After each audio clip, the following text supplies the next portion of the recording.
Guys, itetest ride ko sana, kaya lang, walang gasolina eh.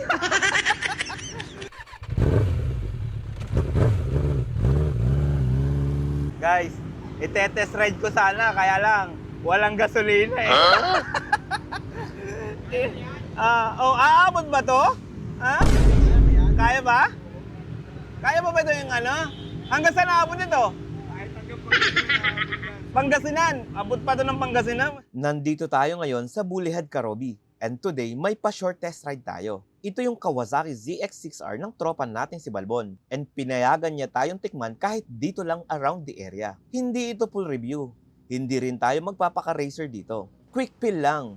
Upuan, tunog, bigat, throttle response, at kung kaya ba ng katawan ng isang daily Dominar rider ang ganitong super sport. No way! Guys, first time natin gagamitin, no?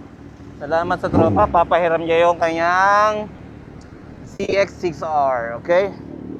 Mga karobi, unang impression ko agad, ang smooth ng ZX-6R. Akala ko dahil super sport siya, mabigat at intimidating agad sa takbo. Pero once na umandar na, hindi mo masyadong ramdam yung bigat. Stable siya, planted, at ang linis ng response.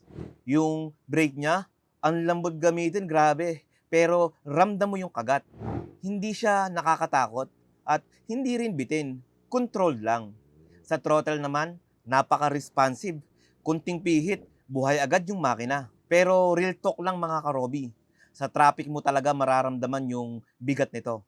Kapag slow speed, singitan, likuan at alanganing maneuver, doon medyo challenging talaga. Kaya for me, hindi ito simpleng motor na basta pogi lang. ZX-6R is smooth, powerful, and serious. Salamat kay Balbon sa tiwala. Short ride lang pero sapat para kabahan at ngumiti.